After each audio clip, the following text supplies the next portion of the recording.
Hi hello నమస్తే and welcome to Sirimoni kitchen vlogs. ఈరోజు recipe వచ్చేసి లచ్చా పరోటా. ఏంటి లచ్చా పరోటా అంటే అందరికీ ఫేవరెట్ కదా. అయితే ఇంట్లో చేసుకోవడానికి రావట్లేదా, పొరలుగా రావట్లేదా? అయితే ఇంకెందుకు ఆలస్యం, ఈ వీడియో చూస్తున్నారు కదా, same as it is follow అయిపోండి. నేను చెప్పే ప్రతి ఒక్క ఐటమ్, ప్రతి ఒక్క మెజర్మెంట్ పిన్ టు పిన్ చేసేయండి.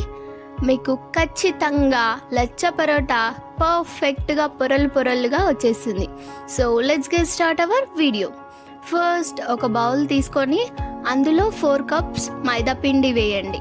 ఇప్పుడు అందులోనే కొంచెం సూజీ రవ్వ, కొంచెం షుగర్, కొంచెం సాల్ట్ ఇవన్నీ వేసి ఒకసారి బాగా కలపండి. చూసారా, ఇలా రవ్వ మొత్తం పిండిలోకి మొత్తం ఇంకే వరకు కలపండి. ఇప్పుడు కాచి చల్లార్చిన పాలన్నీ అందులో వేసి అది కూడా ఒకసారి మంచిగా కలుపుకోండి. ఇప్పుడు 1 టేబుల్ స్పూన్ నెయ్యి వేయండి. ఇది కొంచెం పేరిన నెయ్యి అయితే పరోటా చాలా టేస్టీగా ఉంటుంది. మీకు నెయ్యి ఇష్టం లేకపోతే చాలా ఈజీగా స్కిప్ చేయొచ్చు. ఇప్పుడు కొన్ని వాటర్ పోసుకుంటూ నేను వీడియోలో చూపిస్తున్న విధంగా చపాతీ పిండి కంటే కాస్త మెత్తగా తడుపుకోండి. ఇప్పుడు అందులోనే కొంచెం ఆయిల్ కూడా వేసి బాగా 5 to 8 మినిట్స్ వరకు మసాజ్ చేసి పక్కనుంచండి. ఇది కనీసం ½ అన్ అవర్ అయినా పక్కనుంచుకోండి. అప్పుడు పరోటాలు చాలా ప్లఫీగా మరియు చాలా పొరలుగా వస్తుంది.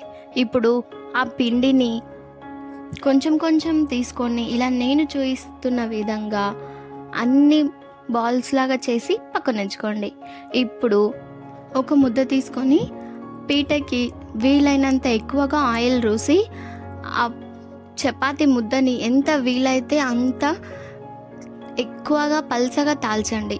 ఇప్పుడు దానిపైన కొంచెం ఆయిల్, కొంచెం పొడిపిండి చల్లి మొత్తం పిండిని అంతా స్ప్రెడ్ చేశాక ఇప్పుడు నేను చూపిస్తున్న విధంగా చాలా సన్నగా, చూసారా ఇక్కడ నేను ఎంత సన్నగా కట్ చేశానో అంత సన్నగా చాలా కట్ చేసుకోండి. ఇప్పుడు దాన్ని కొంచెంగా మొత్తం నేను వీడియోలో చూపిస్తున్న విధంగా ఇలా మొత్తం పీట నుంచి తీయండి. చూసారా ఎలా తీసానో అలా మెల్లగా తీసుకొని ఇప్పుడు దానిని ఒక్కసారి రోల్ చేసి ఫస్ట్ కొంచెం ఆయిల్ దానిపైన వేసి ఇప్పుడు నేను చూపిస్తున్న విధంగా ఇలా రోల్ చేసుకొని ఆ కొన ఉంటుంది కదా అది లోపలికి పెట్టేసేయండి. అలా అయితే మనకి పరోటాలు చాలా పొరలుగా వస్తుంది. ఇప్పుడు మళ్ళీ కొంచెం పొడిపిండి చల్లుకొని ఆ పరోటాని మొత్తం తాల్చండి. మరీ ఎక్కువగా ప్రెషర్ పెట్టి తాల్చకండి, లైట్గా తాల్చండి. ఎక్కువ ప్రెషర్ పెట్టి తాల్చడం వల్ల మనకి పొరలు రావు. ఇప్పుడు స్టవ్ పైన ఒక ప్యాన్ పెట్టి అది బాగా వేడెక్కనివ్వండి. ఎంత మంచిగా ఎక్కువ వేడైతే అంత పరోటాలు మంచిగా వస్తాయి. వేడెక్కకుండా లో ఫ్లేమ్లో పెట్టి కాల్చామంటే మనకు పరోటాలు రావు, దిబ్బ రొట్టెలాగా చాలా గట్టిగా ఉంటాయి. నేను చూపించే విధంగా ఇలా 2 సైడ్స్ ఆయిల్ వేసుకొని ఎంత మంచిగా వీలైతే అంత మంచిగా తాల్చుకొని పక్కన పెట్టేసేయండి. అన్నీ ఇలా నేను చూపిస్తున్నాను కదా, సేమ్ యాజ్ ఇట్ ఈస్ అలా అన్నీ తాల్చి పక్కన ఉంచుకొని ఇప్పుడు వాటిని వేడిగా ఉన్నప్పుడే, చల్లారినాక కొడితే మాత్రం అస్సలు పొరలు రావండి. వేడిగా ఉన్నప్పుడే అన్నిటినీ ఇలా తీసుకొని బాగా ఎంత ప్రెషర్ పెట్టి కొడితే అన్ని పొరలు మనకి బయటకు వస్తాయి. చూసారా ఇలా కొట్టండి, అన్ని కనిపిస్తున్నాయా మీకు, పొరలన్నీ బయటకు వస్తున్నాయి. సో ఇలా అన్ని పరోటాలు చేసుకొని అన్నీ ఇలానే వేడి మీదే ఉన్నప్పుడు చాలా ప్రెషర్ పెట్టి చాలా గట్టిగా కొట్టేసేయండి. అప్పుడైతే మనకు పరోటాలు చాలా బాగా వస్తాయి.